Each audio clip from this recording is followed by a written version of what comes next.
What is your name and how old are you?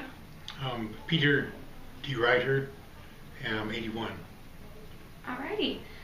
Where did you grow up and what was your life like when you were growing up?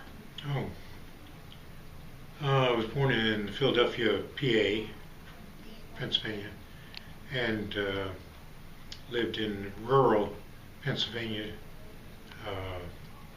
till I was about, I think I was till about 11, then moved from there to Montreal, Oh wow. and was in Montreal for about 4 years. The family moved to London, Ontario. Okay. I went to school in Toronto for that 4 years. Then made another large jump to Mississippi, Macon, Mississippi, Mhm. and so lived there and went to school at University of Mississippi Oh okay. for undergraduate school. And I went to medical school in Oh, wow. Mississippi as well. What led you to move around so much? Oh, it was my father.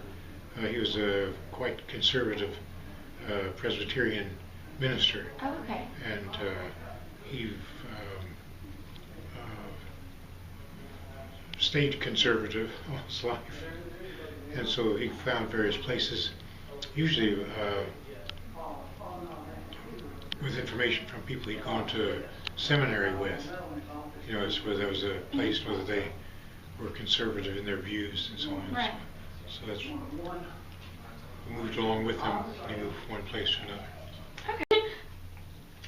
Have you ever been married? And if so, for how long? Yes, I've divorced and was married for 30 some odd years. Okay. At what age did you get married and how did you all meet? He was in, I was in medical school. I went to medical school in Jackson, Mississippi, and my former wife was a nurse there. Mm-hmm. And we got married after, when I was in my internship in Nashville. Oh, okay. So we were from rather different backgrounds, which eventually didn't work out so well. Did you guys ever have children? Yeah, 3 children, 3 daughters. One who lives here in Chattanooga, one in Geneva, Switzerland, one in Wow. Woonsocket, Rhode Island. Oh, nice. Rhode Island's very pretty. What occupation did you take on after you completed schooling? Oh, we went on to medical school, say at the University of Mississippi, Mm-hmm. and then after that had an internship and residency, general internship and a residency in psychiatry for 3 years. And after that, spent a couple of years in Washington in the U.S. Public Health Service, 2 years there. Wow. And then back to Tennessee, here in Chattanooga. Mm-hmm. That was in 1961. Early 1960s anyway. Mm-hmm. And I've been in Chattanooga since. Oh, okay. And then what did you do for the rest of your life? I was obligated to come back to Tennessee on a kind of loan from the psychiatry people, and so I worked here in mental health centers, Mm-hmm. not just the Johnson Mental Health Center, but also over the Georgia line in the Northwest Georgia Mental Health Center, and then in private practice of psychiatry as well. Okay. Did you enjoy that a lot? Did you have a lot of... Oh, it was good interesting. experiences? Interesting, all kind of interesting people and interesting Mhm. situations that come about on account of that. I can imagine you would see a lot of crazy things. How do you feel about the progress of technology and its effect on our society? I was talking with some folks about one particular aspect of that the other day, that there's a part of growing up which is kind of interesting. We're talking about that, I and some of the other folks that live here. there's a particular phase of when people are kind of shifting away from their family to getting interested in other people outside their family. Mm-hmm. And they've, most folks remember having what's technically called a transitional object. It's like Linus's blanket. I don't know if you know nuts. Yeah. Linus Yes, had sir. a blanket, and most everybody has some kind of something that is special to them, whether it's a dolly or whether it's a blanket something. It gets smelling kind of has a particular smell to it usually. And after a while, if a youngster gets comfortable in shifting away from their parents to shifting away from other people, they don't have to have they give up their transitional object. Right. Anyway, that's an interesting phrase, because nowadays with the use of telephones and so on, the people don't make that shift, Mm-hmm. because they can easily get in touch easily, Right. and just stay connected, closely with their family, so they don't have to give up being in touch with their family. They have to go through the whole business of not being in touch with whoever their particularly important person or persons are in their immediate family. So I don't know what's going to happen about that. Nobody knows, because it hasn't been happening that long. Right. They've had easy communications, and so nobody knows what's going to happen, how people are going to manage just being out of touch, or moving on to other people. Right. So that's kind of interesting. That's On that note, how do you keep in contact with your friends and family while you're living here? Of telephone. Okay. I'm not computer literate at all. Mm-hmm. So I use a telephone, and I visit. But I've really shifted on to being computer literate. Mm-hmm. I think I'll try. Anyway, we have a little, over in the corner of the library there's a little, very simple computer that's available to anyone here. I don't think it has an internet connection. Oh, okay. Just whatever you do without using the internet. So you very rarely use the internet? I'm not computer literate at all, so Okay. I don't have that capacity really. What kind of activities do you partake in to stay active, mentally or physically? Oh, well, this the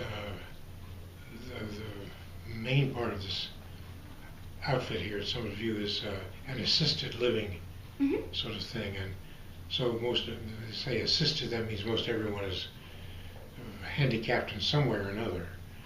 They need some help, getting around, or help in whatever direction is appropriate. It's mostly getting forgetful. That's mostly the handicap that people have here, so they don't really remember very well. Right. I notice that if we were to stay here for any length of time, that you seldom hear people's last names, that people are doing pretty well if they can remember people's first names, as far as other residents or staff members go. So that's probably the most common kind of handicapped sort of thing that people have here, myself included. I can't remember as well as I used to. Okay. Especially things that happened recently. I can remember stuff that happened a long time ago. So you feel like your long-term memory has stayed intact? Well, not intact, but it's, I can remember, I was talking to one of the people at my table there, where I sit in the dining room, and we were talking about, she's a teacher, she used to teach elementary school stuff, and we were talking about, I'm trying to remember what we were talking about. It was something about nursery rhymes. Right. I can remember nursery rhymes. Or things out of Alice in Wonderland, or things like that. We were talking about stuff like that. So I can remember those, interesting enough.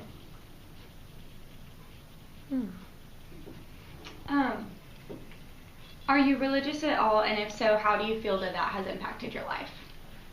Oh, well, let me go back to the activities thing. If you notice Okay, that yeah, there's no a problem. notice board notice board here up here in the hallway. Have you seen that notice board? I have not. It lists the various sort of things that are sponsored by the administration here. Okay. We have an activities director, Mm-hmm. and I have some other people that help with various and sundry activities that he sponsors here.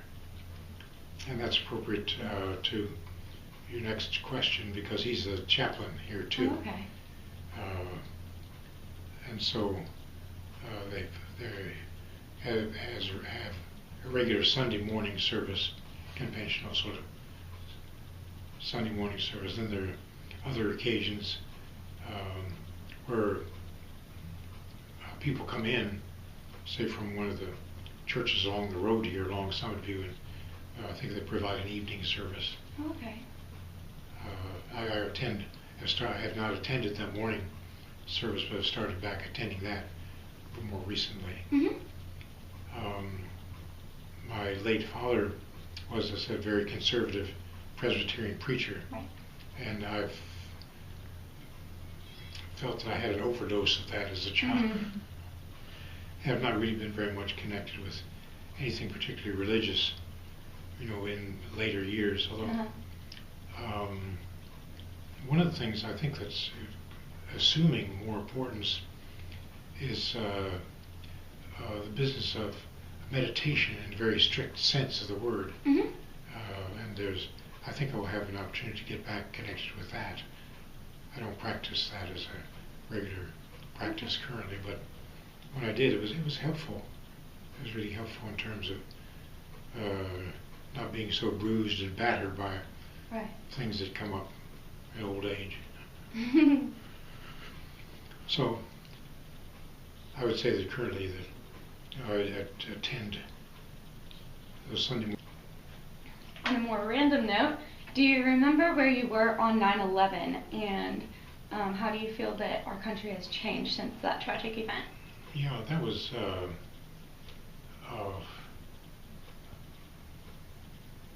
I heard about it remotely here, people talking about it, television pictures, and some of those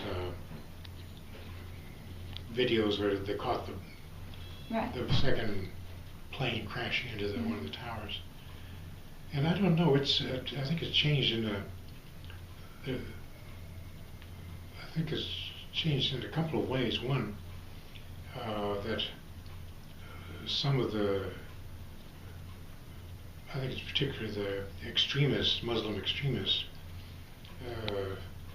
were capable of having a pretty sustained and very, very sophisticated blow, to deal with the U.S. in particular.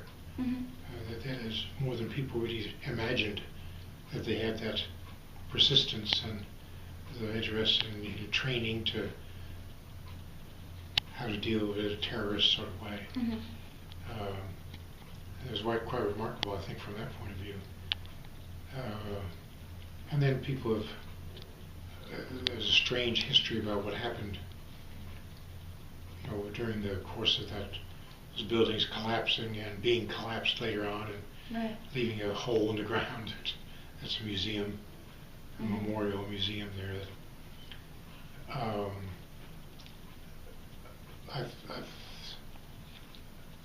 I think that I don't think that people ever quite grasped how serious that. Again, it's a fringe bunch of Muslims. Most Muslims say, if you have the Muslim community here, and there is one Mm-hmm. in Of course. Chattanooga, who are much more moderate Right. in their point of views, and I think they represent really the bulk of Muslims, and the people Definitely. that the jihadis or murderers are a fringe sort of benefit, but they're still to be taken quite seriously. Mm-hmm. Witness what they're able to do in that demolishing the trade towers there in New York City. But I think that has not been thought through so much as to why that particular bunch of Muslims, why they were so serious and why they wanted to do something that monumental and that extreme. I don't think people really thought that through very well. Mm-hmm. Or that there's any, I think it's very difficult to have any sense why in the world they would go to that extreme. What do you think the biggest difference in the society you grew up in is compared to the society that my generation is growing up in? Oh, well, there's some good examples of that here in Summit View. There are a fair number of people that grew up in rural circumstances. Right. I'm talking about rural, not really rural. When I've forgotten how there's some statistics that say how much of the U.S. was rural back, in 1934, which is when I was born. The percentage has shifted considerably from rural to urban, since that time. I don't know what, I've heard statistics, but I don't really remember them, but I think much of the U.S. was rural back at that time. And so I went to a 2-room schoolhouse. Really. So 4 grades in each room and 1 teacher for each room. And what else was kind of rural? We had a pump for water out in the front yard. That's where we got our water. Had a furnace down in the bottom of the schoolroom that supplied the heat in the wintertime. And so it was kind of rural. Right. And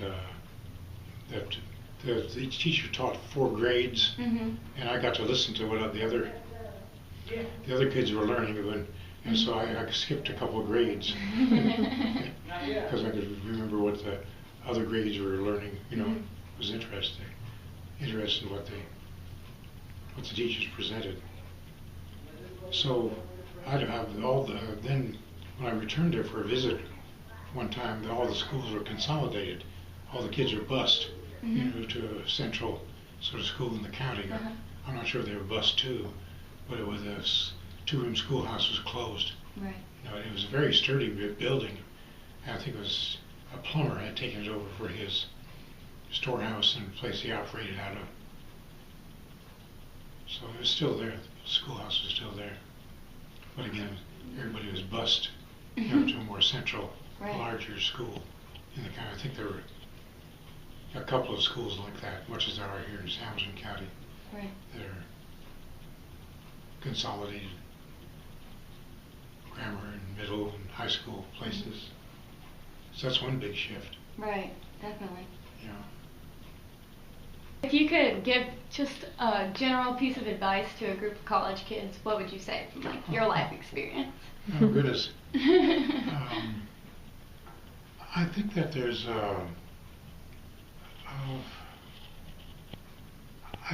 more of a push,